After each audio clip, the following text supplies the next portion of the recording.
All right, we're here with original B-boy rocker, outlaw rocker, BOM5, one of the original members of TBB, Rocksteady member, and a Zulu King. So, Bomb, let's start from the beginning of the early stages of what influenced you to do writing and rocking. Well, when I was young, you know, growing up in the burnt down Bronx, which I always called it before hip hop ever came, and going through a lot in my life. So my family went through some things. I lost my father. He got murdered in front of me, and going after that, I lost like control of what it was to be a happy kid. So from there, I went straight, and my cousin was the warlord for the Savage Skull. So he took me under his wing, and he brought me into the gang. I went through everything I had to do to be part of the gang. So from Baby Skull straight to Young Skull, and my boys in the Young Skull were Hippie, Macho, Robert, Paul, and Dookie. So we were all together, and going through that was all good. And I really wanted to be an outlaw like my cousin. Started getting into a lot of trouble. Started doing a lot of things. A lot of reasons they made like Baby Skulls and Young Skulls is to pass us the weapons. So when they had to do something, they had to rumble, whatever, they passed the weapons down to the younger guys because we can't get arrested. We can't go to jail. If I get caught with a gun, I'm not going nowhere. Right. So that's how it was. And then from there, I met Smiley 149. He was a Savage Nomad. He was older than me, and we became friends because Savage Nomad and Savage Skulls were brothers and sisters. We were very close. We were family. We had each other back. And Smiley was a writer, but I was not into writing. I was good with my art, and I was good at the dancing. And Hollywood was the vice president of Savage Skull. He taught me how to rock. He was black, and then Chino and the other kid taught me, they were all together teaching me how to rock, and they told me it was a dance to imitate a fight. So they would put us lined up and say, what will you do in a fight? If you were to fight him really without touching him, what will you do? And that's how the dance came out to be, outlaw rocking. So we used to do it in abandoned buildings, and the Bronx was burnt down, so we do it on rooftops of abandoned buildings. We do it in the back, and in the alleyway, and inside abandoned buildings. Okay. So, the development in the early stages of rock, from the perspective of what you did, would you say that is what slowly created, it added a unique perspective to your creativity when you translate it into writing and the other aspects of the dance? Yeah, I think everything that happened afterwards, I lost my father. Everything from the streets brought a lot of other different culture to me.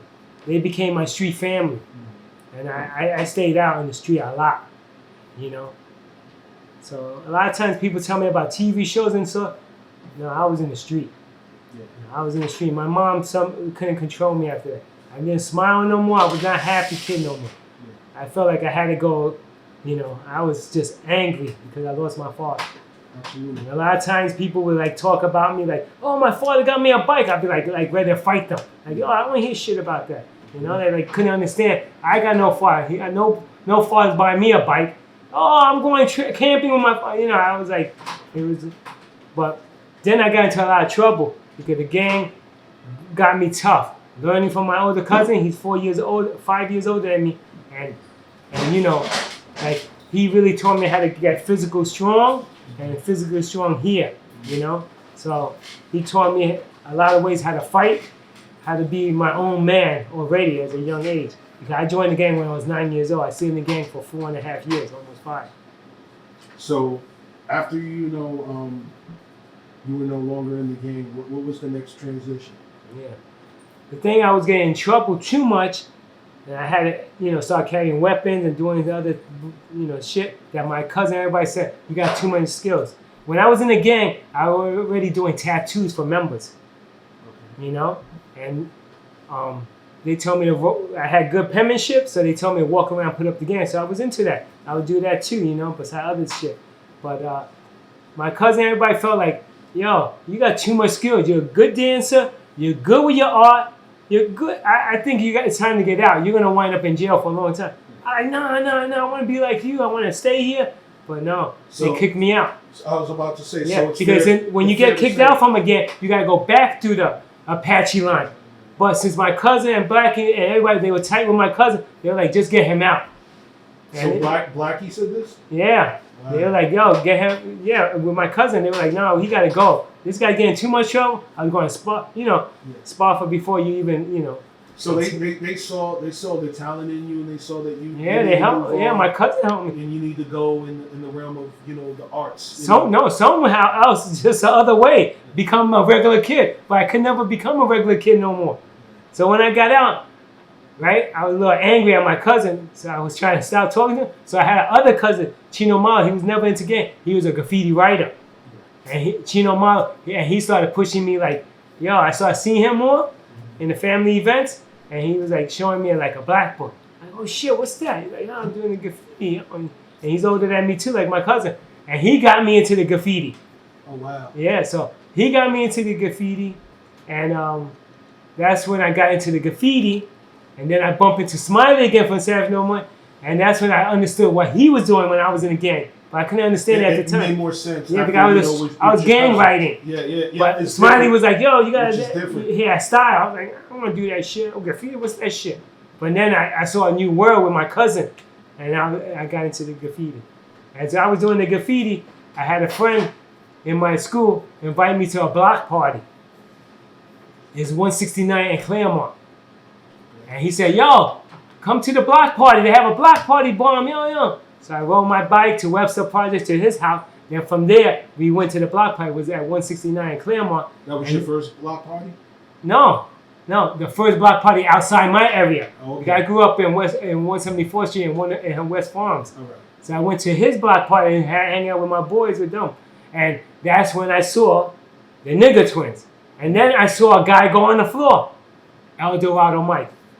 So I was like, what are them guys doing over there? He's like, oh, they do that dance, you know? And I was like, whoa, I was interested. I was like, yo, what's going on over there?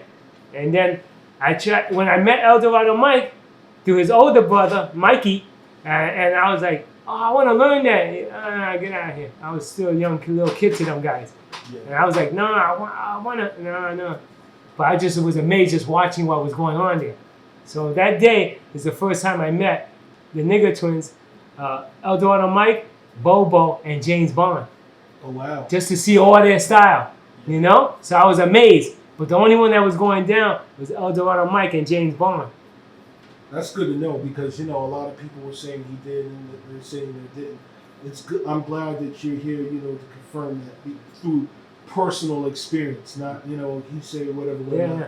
That's dope. Could you tell us, how Cisco Kid influenced your style? Oh, well, that's the whole domino effect.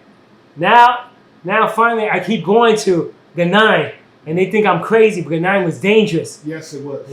So I kept going there with my friend, and like, yo, it's mostly, there's mixed there, but a lot of blacks there too. Yeah. So I'm like, yo, and I see him again.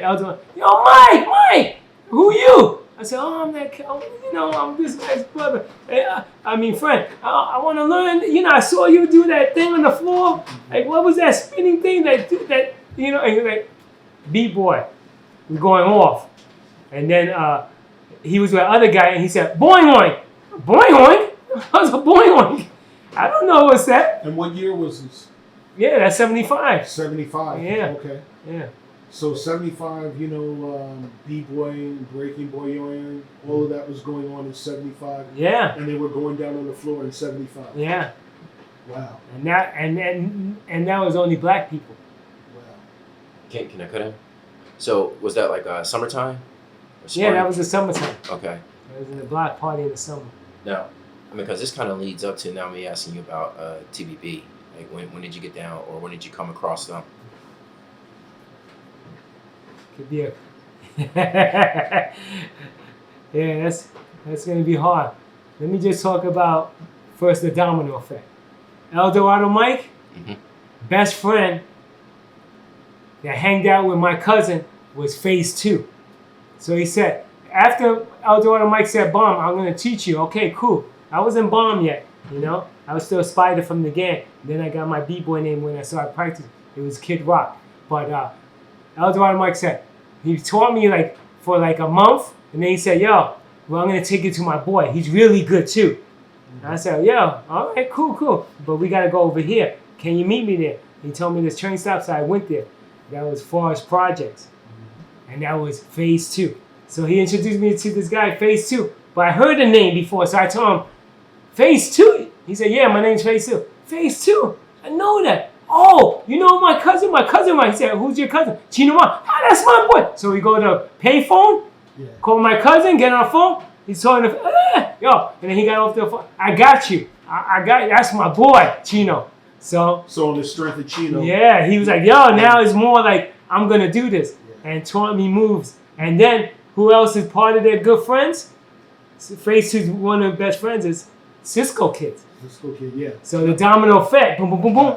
And just for context for people out there, Cisco Kid, you might know Cisco Kid is the brother with, you know, the Stetson hat, DJing with Wanda D for the audition in Beat Street. You know, strong, bold, and demanding. So that's the clarity. So for those out there who don't know, yes, he was a B-boy. Bomb was one of his students, for clarification. And he was Tony Tone's first MC. They were best friends too.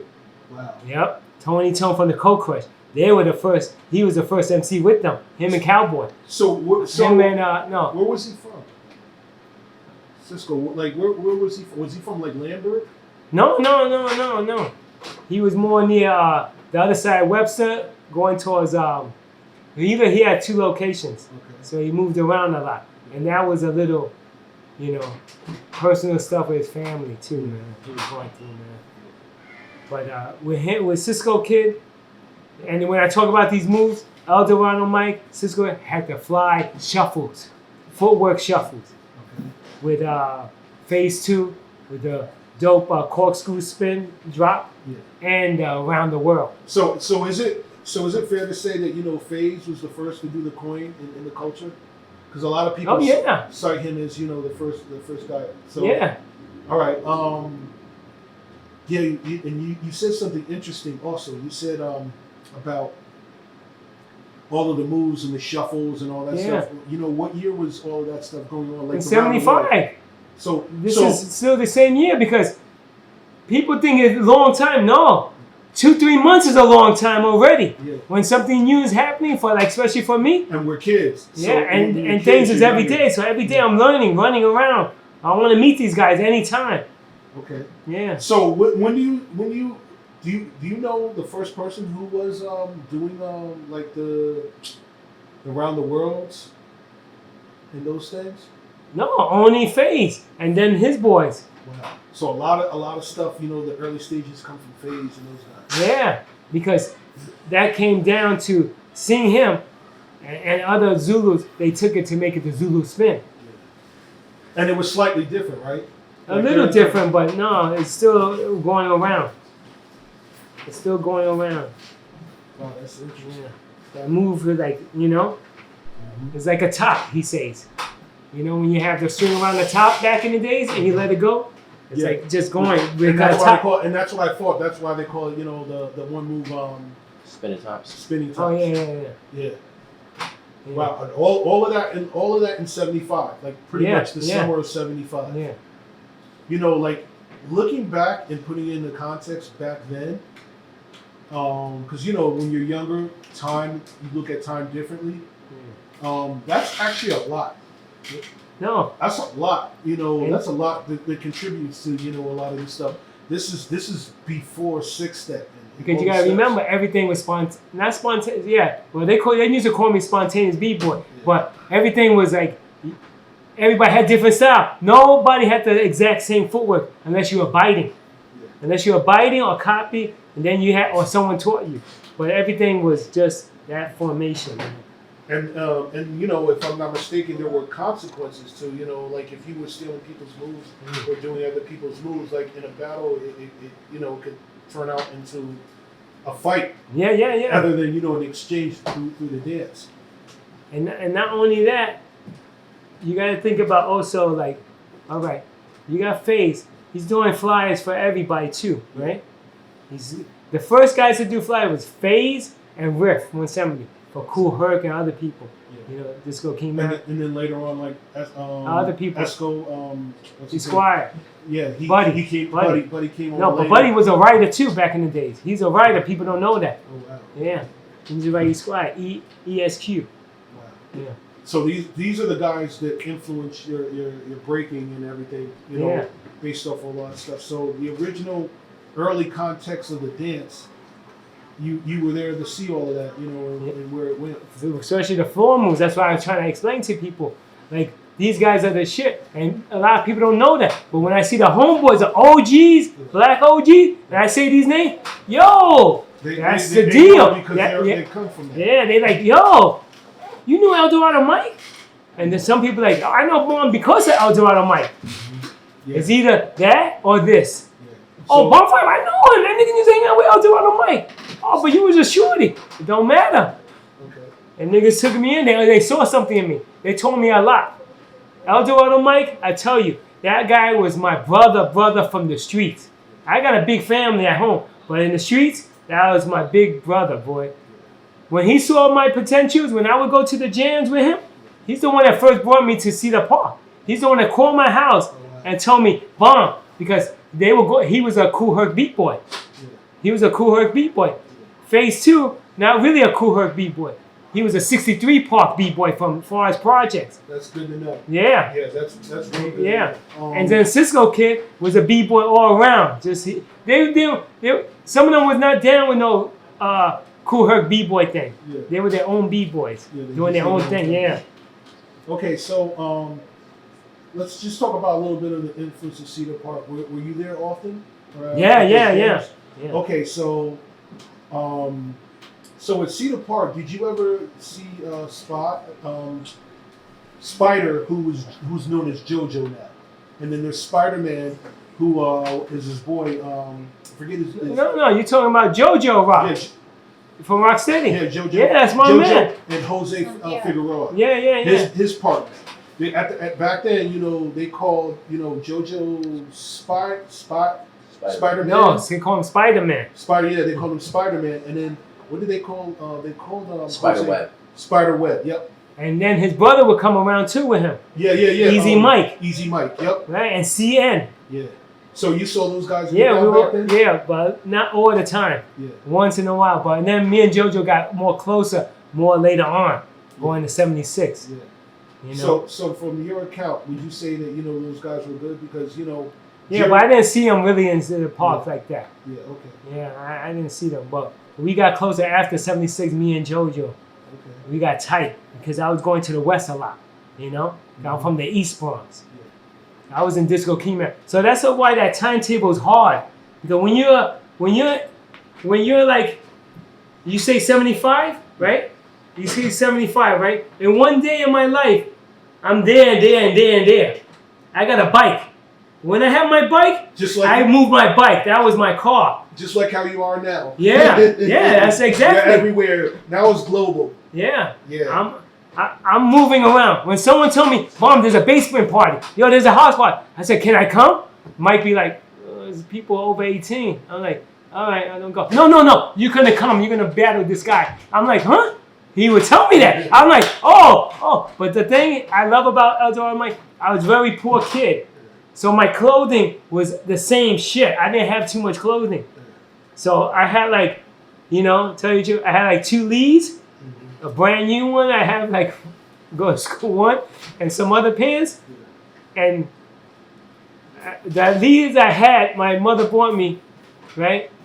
I wrote graffiti on it. So people knew that was the same pants I had. Everybody I went, it was the same graffiti. It wasn't like I had 3 different pieces. It was one piece with one graffiti, so everybody knew it was the same pants. So I felt a little like, that's what I didn't have much clothes either. But El Dorado Mike told me an important lesson. He told me, "BOM, don't worry, because he took me out one time. We were in Katona Park, and they had a cipher. And he said, yo, go battle that guy. I said, that guy, no, that other guy looks good. And he's like, why? Oh, look at that. He got that dope mark neck. He got a chain, a little So chain. it's like the teacher, setting, his student up. Yeah. To see where he's at. Yeah, and I was like, yo, that guy looked good. He had the pants, overlaps, the Procast new. I had Skippy, specs. I was like, The specs, yeah, man. so he was like, no, you're going to go. I'm like, oh, I don't know. And he went down. It destroyed me. Because the guy was white. Do you remember who it was? No, it's some kid. I think it's T or Tyrone or something. Yeah. I never saw him after that day. Never. I went down. I did everything. I did the around the world, shuffle, scissor cuts. Is when you go sideways when you're doing footwork. And you put your legs like this. Those were taught by me by Cisco kids, scissor cuts. You take your foot like this, and you go like this. Like the scissors that go, I don't know. But they just call so like you're like down on the ground, like with your hips. Yeah, on the side. And you got your foot. Yeah, okay, yep. Yeah. Yeah. I remember, I remember as a kid, in the early 80s seeing that. I remember, also like being a kid when I first started breaking, like seeing it before I really got into like in 81. I remember seeing, what I remember seeing only was the 3-step. Occasionally the 4. In the early 80s? The 3-step? Yeah, like 81. That's that's what I saw. That's what I saw.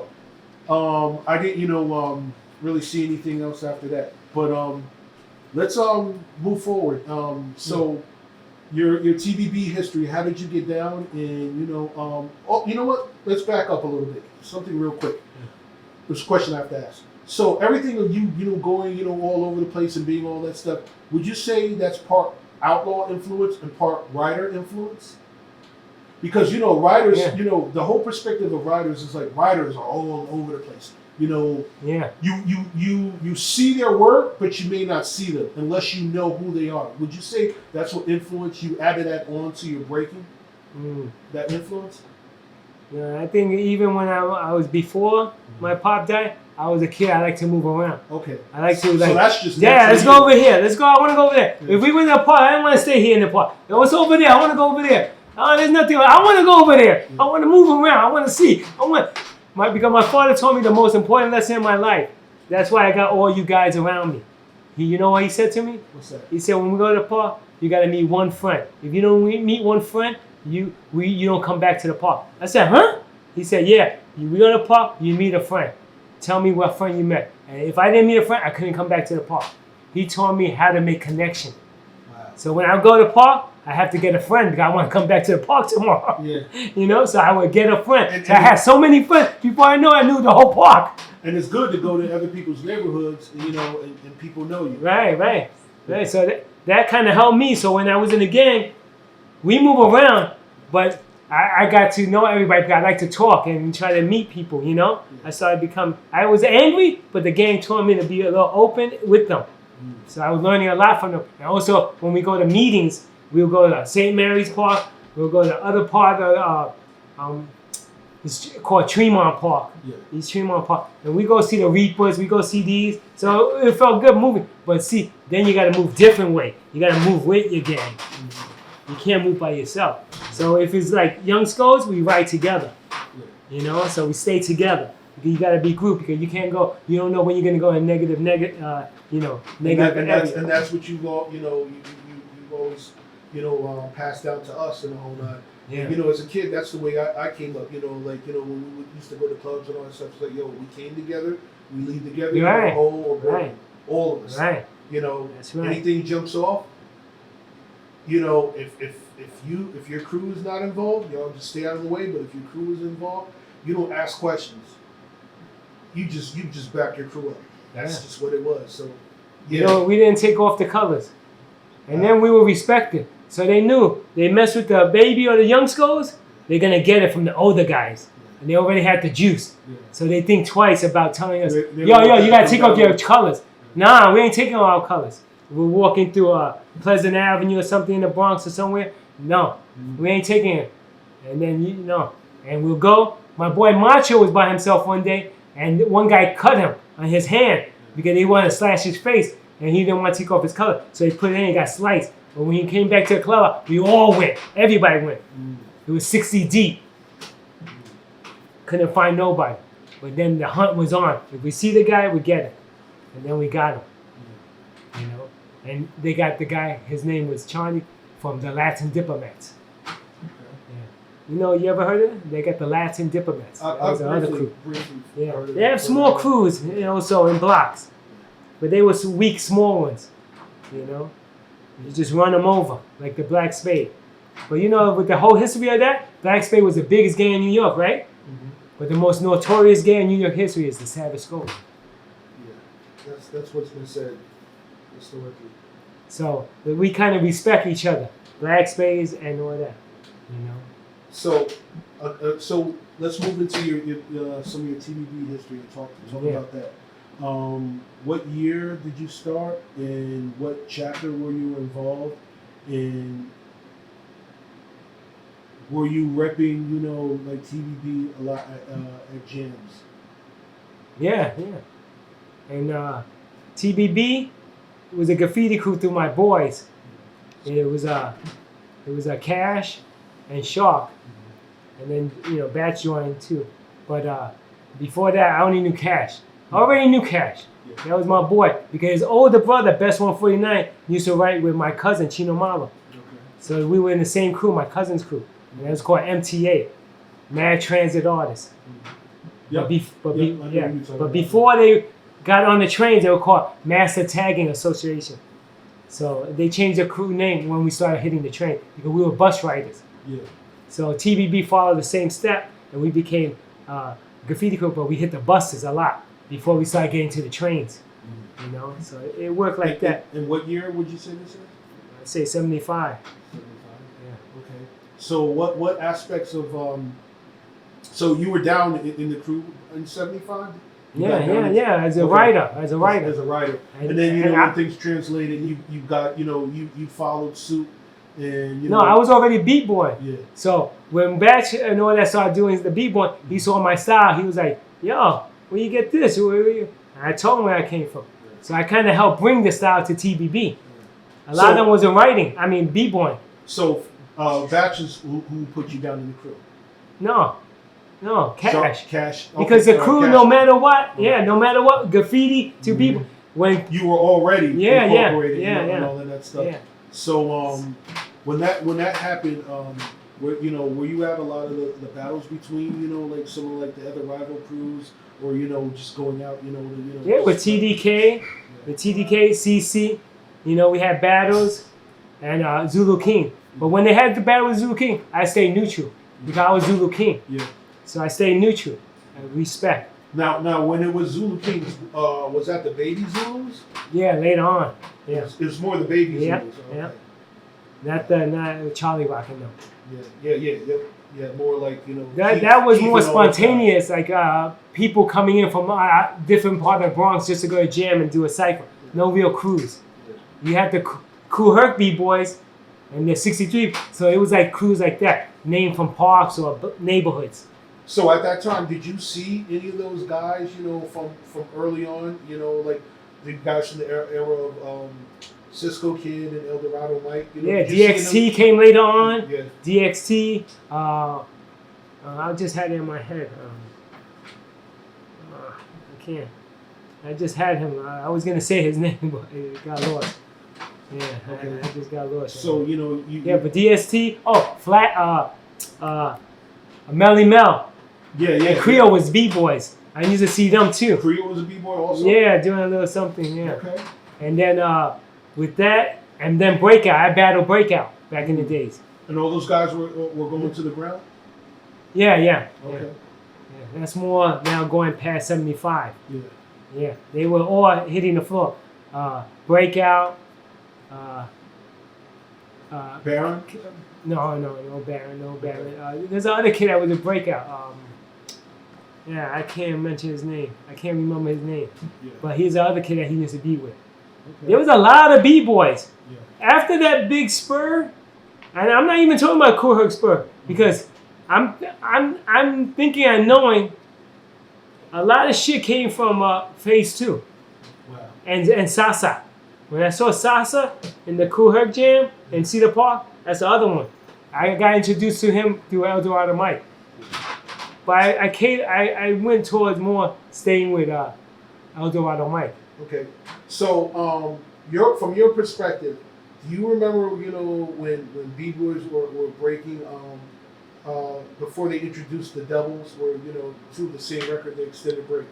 There was a point in time where, B-boys, like, you would dance to Apache, bongo rock, and then give it up, turn it loose. But then, there came a time in the culture where it's like, the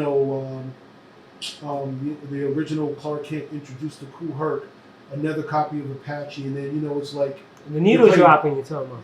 No, not needle dropping, where, they found two of the same records. Right. But Cool Herc did the two. Yeah. So he had two of the same record, but he needle dropping. Okay, so when that happened, that would you say, is it fair to say, changed the perspective of the B-boys, because now you're extending the music and the intensity is higher? That's why they're giving Cool Herc the next props. Okay. All right, Disco King Mario is playing the breaks, but he's not doing that repeated joint. Yeah. So later on, that was introduced. So what year do you say you witnessed that? No, in Cedar Park. So that's in Cedar Park that year, 74, 75. Okay. Yeah. And they were dancing. They were dancing. Yeah. On the floor. Yeah. And there's many B-boys. Many B-boys. Wow. This guy came with me to the Cool Herc anniversary. This guy was with today. What's his name? Jason. Yeah. And he met a lot of people I introduced him to. Wow. That were my boys back in the days. I haven't seen them in years. And we were all getting down that day. Wow. All original flavor stuff. And Jason was like, oh, I'm amazed. I don't know about none of these bombs. You introduced me to guys. And these guys were like, yo, this Puerto Rock, he was rocking. And I was like, why you guys say Puerto Rock? I told my boy. And he was like, no, you know what I'm trying to say, boy. I'm like, but they're my boys. They still around. Okay, I just want to say thank you to B-Boy Vivid and B-Boy Pluto for trying to bring out the truth about what we call B-Boy, rocking on concrete, Much love and respect from BOM5. You got something to say? I would like to say thank you for your time. This is a great experience, and we look forward to having more of these. And you're appreciated. Thank you. And time is not money. Time is to rock.